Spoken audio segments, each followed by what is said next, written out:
Alright, hello citizens of the Nigelverse. It is Nigel once again, and welcome back to the Labyrinth. So, we are continuing, of course, our reading of Romeo and Juliet.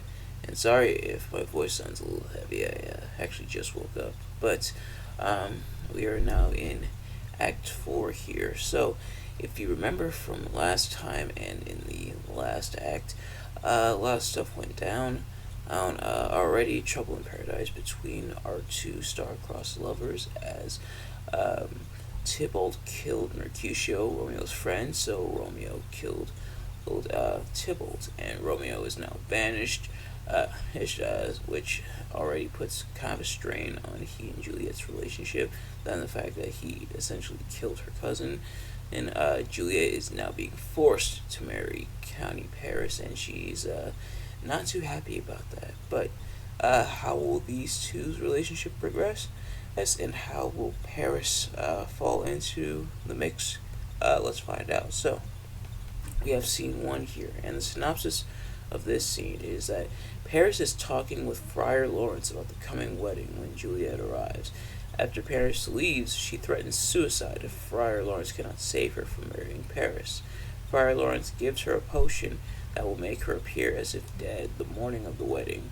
He assures her that when she awakes in the vault, Romeo will be there to take her away. So, let's get right into it. So, enter Friar Lawrence and County Paris. And of course, as always, I'm going to be saying the name of the characters and then what they say. So, Friar Lawrence starts by saying, "On Thursday, sir, the time is very short." And Paris says, "My father Capulet will have it so, and I am nothing slow to slack his haste." And Friar Lawrence says, "You say you do not know the lady's mind. Uneven is the course, I like it not." And Paris says, "Immoderately she weeps for Tybalt's death, and therefore have I little talk of love. For Venus smiles not in a house of tears. Now, sir, her father counts it dangerous that she do give her sorrow so much sway, and in his wisdom hastes our marriage, to stop the inundation of her tears, which, too much minded by herself alone, may be put from her by society. Now do you know the reason of this haste?" And Friar Lawrence aside says, "I would I knew not why it should be slowed. Look, sir, here comes the lady towards my cell." And answered Juliet. And Paris says, "Happily met, my lady and my wife." And Juliet says, "That may be, sir, when I may be a wife." And Paris says, "That may be," he says in quotation marks, "that may be, must be, love, on Thursday next." And Juliet says, "What must be shall be." And Friar Lawrence says, "That's a certain text." And Paris says, "Come you to make confession to his father?" And Juliet says, "To answer that, I should confess to you."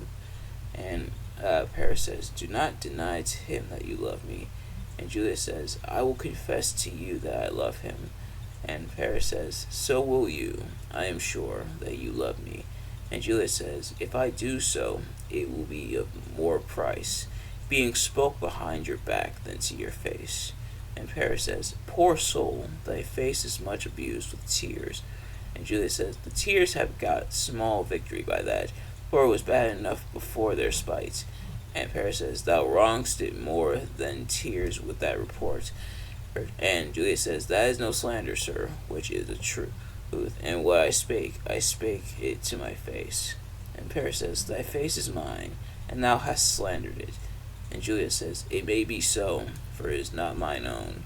Are you at leisure, holy father, now? Or shall I come to you at evening mass?" And Friar Lawrence says, "My leisure serves me, pensive daughter, now. My lord, we must entreat the time alone." And Paris says, "God shield I should disturb devotion. Juliet, on Thursday early will I rouse you. Till then, adieu, and keep this holy kiss." And he exits. And Juliet says, "Oh, shut the door, and when thou hast done so, come weep with me, past hope, past care, past help." And Friar Lawrence said, "Oh, Juliet, I already know thy grief. It strains me past the compass of my wits. I hear thou must, and nothing may prorogue it, on Thursday next be married to this county." And Juliet says, "Tell me not, friar, that thou hearest of this, is unless thou tell me how I may prevent it." If in thy wisdom thou canst give no help, I should say, do thou but call my resolution wise, and with this knife I'll help it presently. And she shows him her knife, and she says, God join my heart in Romeo's, thou our hands, and ere this hand, by thee to Romeo's seal, shall be the label to another deed, or my true heart with treacherous revolt turn to another, this shall slay them both. Therefore, out of thy long experienced time, give me some present counsel, or, behold, twixt my extremes and me this bloody knife shall play the umpire, arbitrating that which the commission of thy years in art could to no issue of true honor bring. Be not so long to speak, I long to die, if what thou speakest speak not of remedy. And Farlorn says, Hold, daughter, I do spy a kind of hope, which craves as desperate an execution, as that is desperate which we would prevent, if, rather than to marry County Paris, thou hast the strength of will to slay thyself, then it is likely thou wilt undertake a thing like death to chide away the shame that copes with death herself to escape from it. And if thou darest, I'll give thee remedy. And Juliet says, Oh, bid me leap, rather than marry Paris, from off the battlements of any tower, or walk in thievish ways, or bid me lurk where serpents are, chain me with roaring bears, or hide me nightly in a charnel house, or recovered quite with dead men's rattling bones, with reeky shanks and yellow chapless skulls, or bid me go into a new-made grave, and hide me with a dead man in his shroud, things that to hear them told have made me tremble. And I will do it without fear or doubt, to live an unstained wife to my sweet love. And Friar Lawrence says, Hold then, go home, be merry, give consent to marry Paris. Wednesday is tomorrow. Tomorrow night look that thou lie alone. Let not the nurse lie with thee in thy chamber. And holding out a vial, so he holds out a vial. And he says, Take thou this vial, being then in bed, and this distilling liquor drink thou of, when presently through all thy veins shall run a cold and drowsy humor, for no pulse shall keep his native progress, but surcease. I think that's how it's pronounced. Surcease. No warmth, no breath shall testify thou livest. The roses in thy lips and cheeks shall fade to paly ashes. Thy eyes' windows fall, like death when he shuts up the day of life. Each part, deprived of supple government, shall, stiff and stark and cold, appear like death. And in this borrowed likeness of shrunk death, thou shalt continue 42 hours, and then awake as from a pleasant sleep. Now when the bridegroom in the morning comes, to rouse thee from thy bed, there art thou dead. Then, as the manner of our country is in thy best robes uncovered on the bier, thou shalt be borne to that same ancient vault, where all the kindred of the Capulets lie. In the meantime, against thou shalt awake. Shall Romeo by my letters know our drift, and hither shall he come, and he and I will watch thy waking, and that very night shall Romeo bear thee hence to Mantua, and this shall free thee from this present shame, if no inconstant toy nor womanish fear abate thy valor in the acting it. And Juliet says, Give me, oh, tell not me of fear. And Friar Lawrence gives Juliet the vial, and he says, Hold, get you gone, be strong and prosperous in this resolve. I'll send a friar with speed to Mantua with my letters to thy lord. And Juliet says, Love give me strength, and strength shall help afford. Farewell, dear father. And they exit in different directions. So, Juliet essentially has a potion now. A potion that will make her appear dead, and that way she can get out of marrying Paris. First of all, insert using this vial to get out of work joke here, but also, man, and Paris is almost done kind of shady here. Like obviously he at this point in time, I feel like Juliet has as much knowledge of Paris as she does of Romeo. But she wants to marry Romeo and not quite Paris. Paris is kind of just there, For someone that Juliet is supposed to marry, Paris is kind of just like there essentially.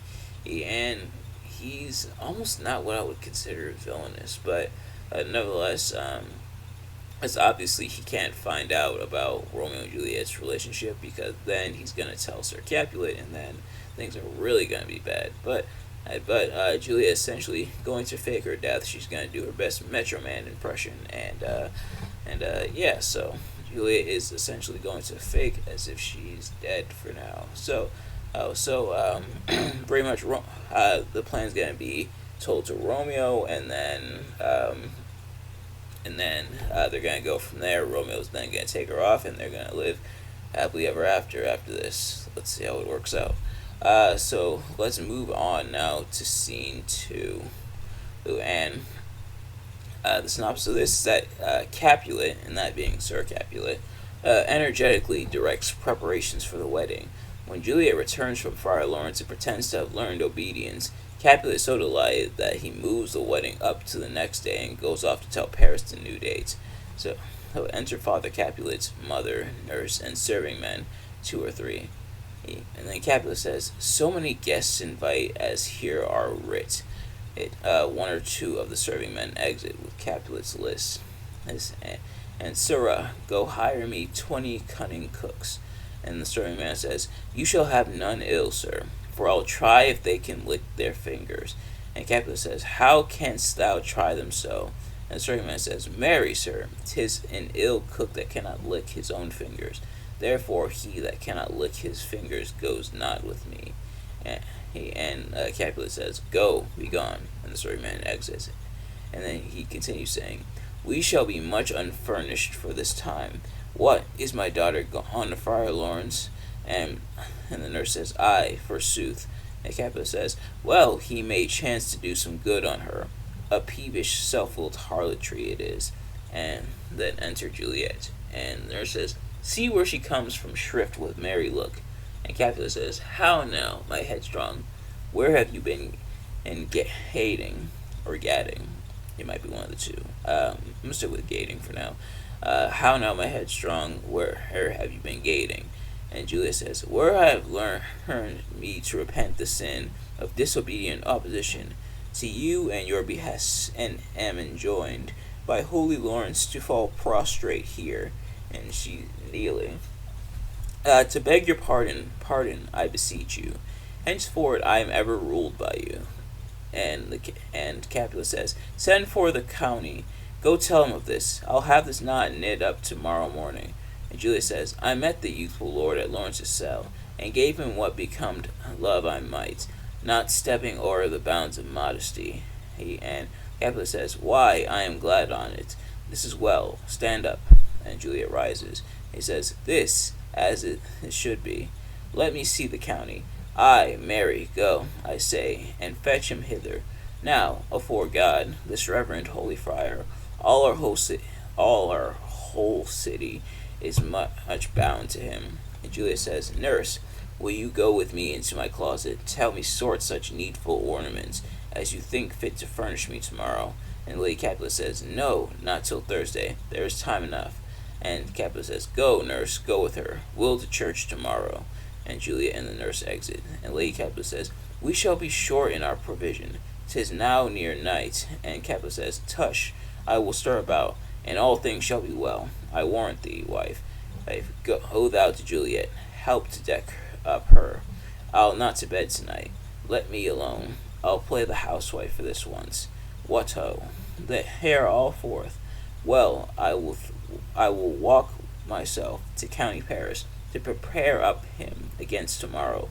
My heart is wondrous light, since this same wayward girl is reclaimed." And they exit. So, essentially, Juliet tells her dad, "Okay, Dad, I'll give in. I'll marry County Paris. I've learned obedience and everything, and I'm ready to marry him." Because if you remember from the last act, Juliet was very upset. She was very much opposed to marrying Paris, and now her dad is so ecstatic and he's so happy about it that he's moving it up a whole day. he's moving the wedding up and kind of trying to rush it, which I get partially being excited, but weddings take a while to plan, so pushing up a whole day is kind of a bit risky in territory. But nevertheless, so he's so excited he pushes the wedding up a day, and so oh now he's gonna head to County Paris.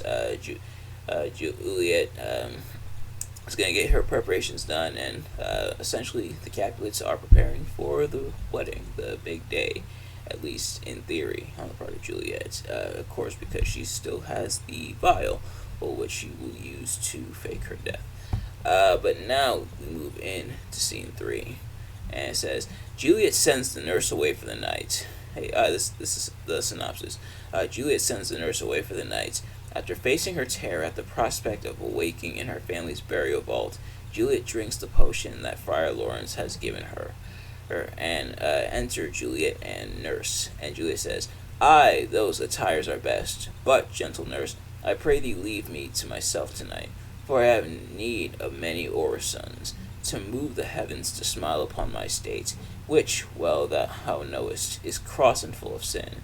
And enter Lady Capulet. And Lady Capulet says, "What, are you busy, ho? Need you my help?"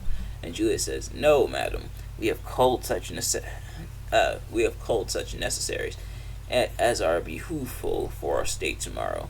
So please you, let me now be left alone, and let the nurse this night sit up with you, for I am sure you have your hands full all in this so sudden business." And Lady Capulet says, "Good night, get thee to bed and rest, for thou hast need." And Lady Capulet and the nurse exit. And Juliet says, "Farewell. God knows when we shall meet again. I have a faint cold fear thrills through my veins, that almost freezes up the heat of life. I'll call them back again to comfort me. Nurse, what should she do here? My dismal scene I needs must act alone. Come, vial." And she takes out the vial. "What if this mixture do not work at all? Shall I be married then tomorrow morning?" And she takes out her knife and puts it down beside her. And she says, "No, no, this shall forbid it. Lie thou there. What if it be a poison which the friar suddenly have ministered to have me dead, lest in this marriage he should be dishonored, because he married me before to Romeo? I fear it is, and yet methinks it should not, for he hath still been tried a holy man. How if, when I am laid into the tomb, I wake before the time that Romeo come to redeem me? There is a fearful point. Shall I not then be stifled in the vault, to whose foul mouth no healthsome air breathes in, and there die strangled ere my Romeo comes? Or, if I live, it is not very like, the horrible conceit of death in night, together with the terror of the place, as in a vault, an ancient receptacle, where for this many hundred years the bones of all my buried ancestors are packed, where bloody Tybalt, yet but green in earth, lies festering in his shroud, where, as they say, at some hours in the night spirits resort. Alack, alack, is it not like that, I, so early waking, what with loathsome smells, and shrieks like mandrakes torn out of the earth, that living mortals, hearing them, run mad? Oh, if I wake, shall I not be distraught, environed with all these hideous fears, and madly play with my forefathers' joints, and pluck the mangled Tybalt from his shroud, and, in this rage, with some great kinsman's bones, as with a club, dash out my desperate brains? Oh, look, methinks I see my cousin's ghost, seeking out Romeo that did spit his body upon a rapier's point. Stay, Tybalt, stay. Romeo, Romeo, Romeo, here's drink, I drink to thee." And she drinks and falls upon her bed within the curtains. So pretty much kind of a mini monologue from Juliet. Almost I wouldn't say fully paranoid. I think part of it might be joking, part of it might not be. Pretty much having reservations about this potion. Like, what if I actually do end up dead? Like, what if it's poisoned? And maybe I'm overthinking it. That's what she's saying to herself, is that maybe I'm overthinking it. And then she downs a potion, saying she's gonna wait for Romeo in the vault, and her essentially being in the vault where the rest of her family is, her family that's now dead and everything. And so yeah, having some reservations, but ultimately she does drink the potion. So now let's see the fallout of it that happens next. Here in Act 4, yes, but also Scene 4. So the synopsis is that the Capulets and the nurse stay up all night to get ready for the wedding.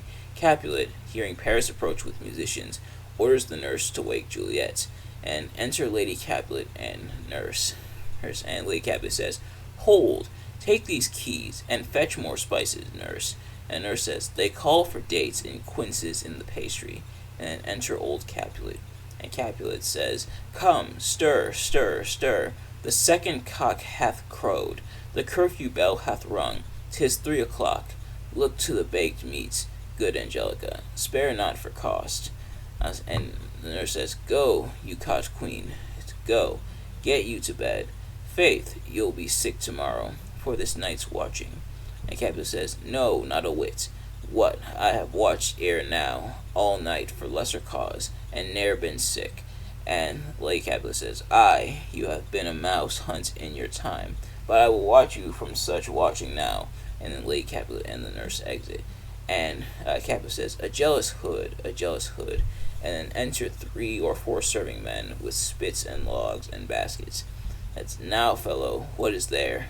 And the first serving man says, "Things for the cook, sir, but I know not what." And Capulet says, make haste, make haste." And the first serving man exits. And he continues saying, "Sirrah, fetch drier logs. Call Peter, or he will show thee where they are." And the second serving man says, "I have a head, sir, that will find out logs, and never trouble Peter for the matter."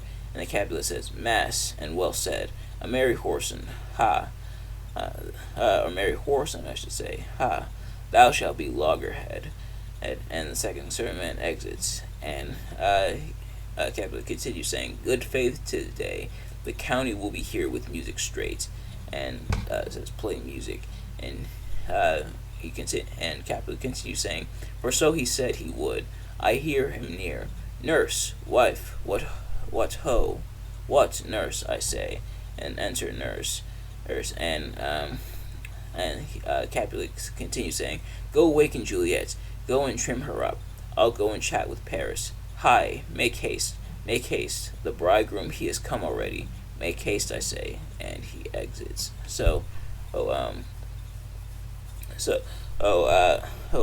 Capulet essentially is saying to the nurse that Paris is here. They're going over some last minute stuff for the wedding, and so, well, because Paris is about to enter, her Capulet tells the nurse, go wake Juliet, go get her. Paris is here. Let's go get ready for this." And man, he's really speeding through this.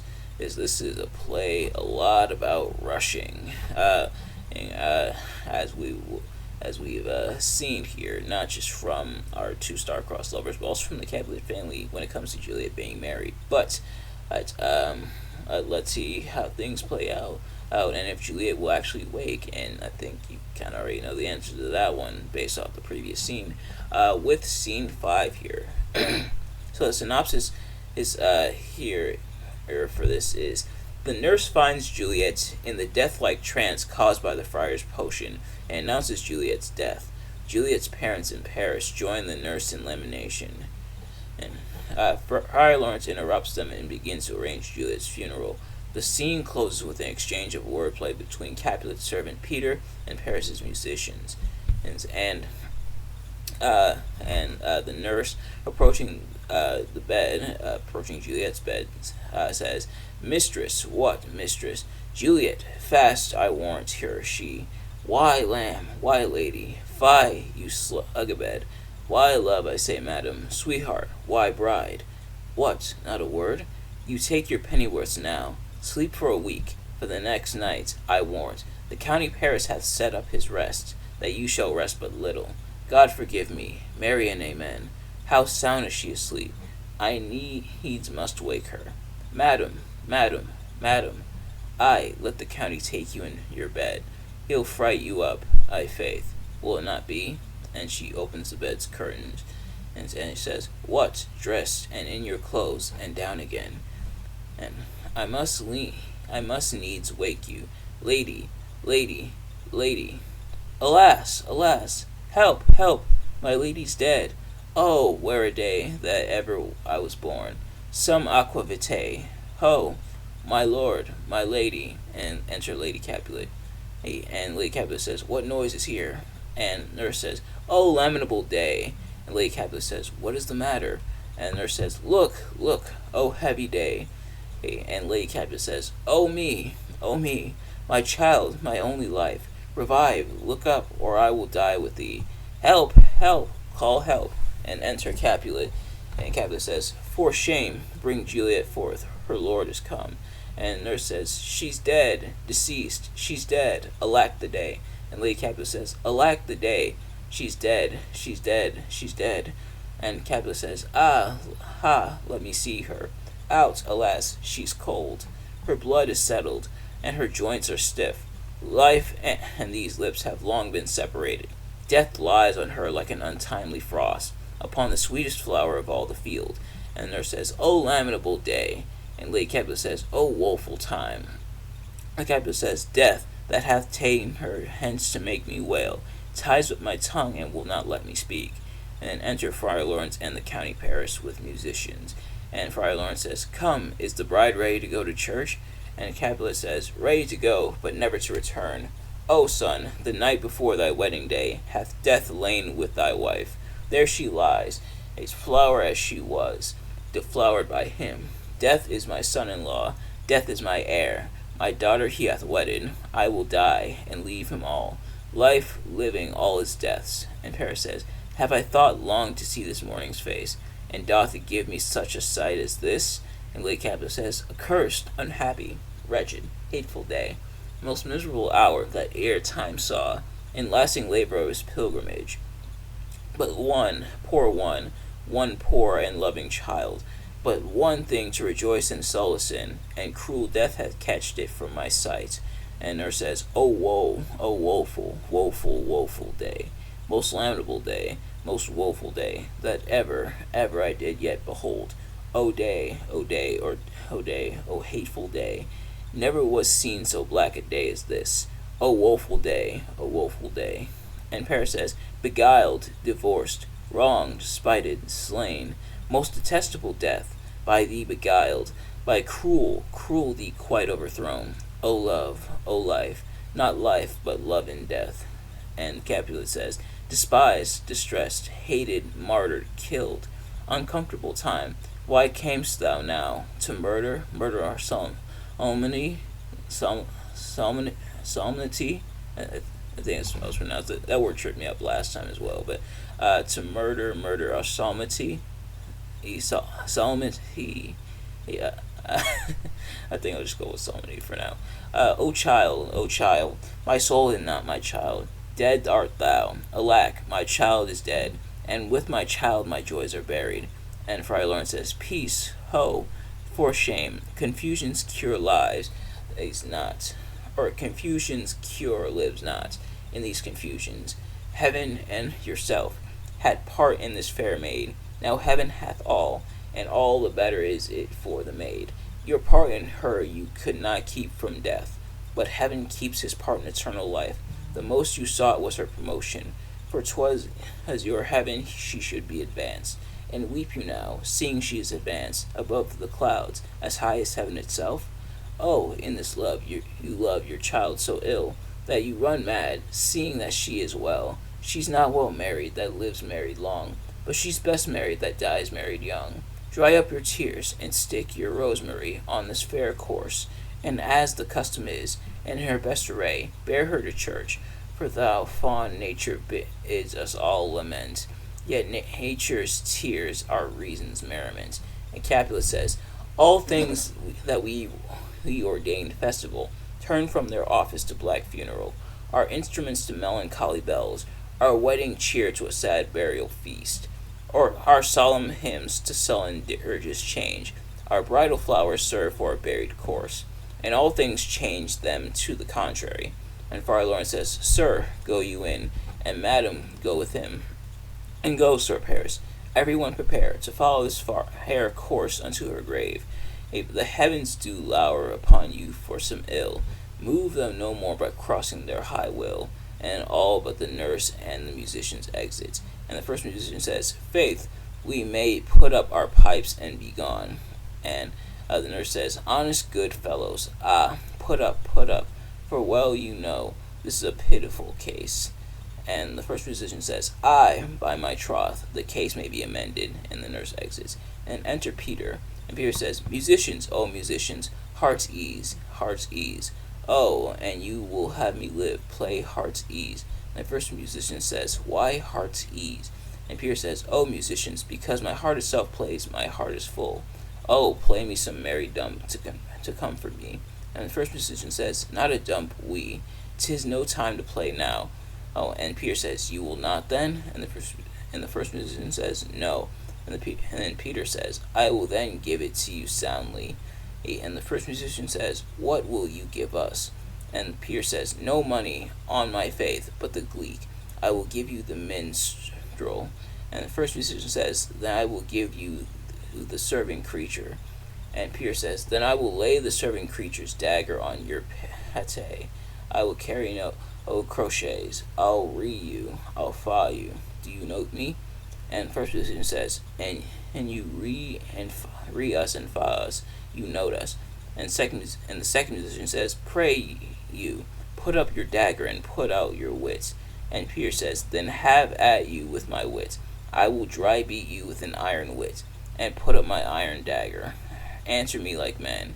And he sings, and he says, "When gripping griefs the heart doth wound, and doleful dumps the mind oppress, then music with her silver sound." I'm not going to sing that part because I can't sing.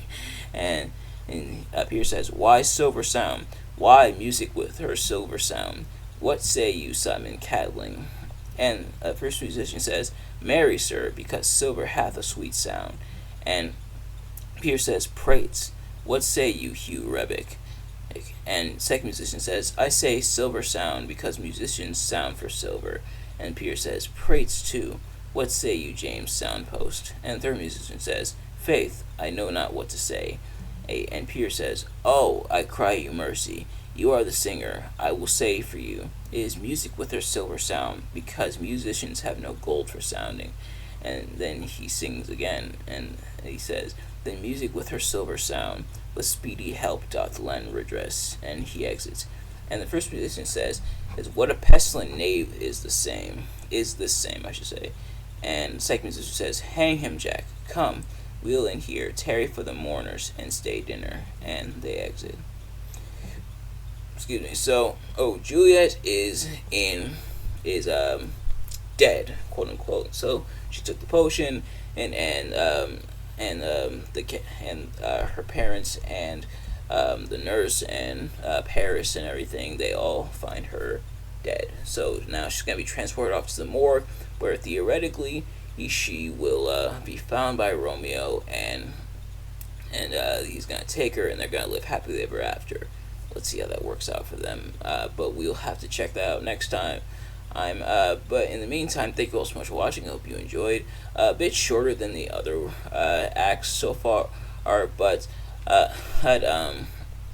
we're almost at the end here. We're almost at the climax. Well, this kind of is the climax, but we're almost at the end here. So we're gonna see how things wrap up in Act 5 next Friday. I do have something else on Thursday, because Thursday is going to be my birthday, so we'll have something else there. So next Friday will be the conclusion of Romeo and Juliet. But thanks for watching. I hope you enjoyed. If you did, please do me a favor: like, comment, subscribe, share it with your friends, turn on post notifications so you know every time I upload a video, so you can see as soon as it drops. Let me know in the comments below your thoughts on Act 4 and Romeo and Juliet, the play so far, and my analysis of it. Did you like, dislike, the act? Did you like, dislike my analysis of it? What's your thoughts on the play so far? All that good stuff, let me know. But thank you all so much for watching, and I will see you guys later. Peace.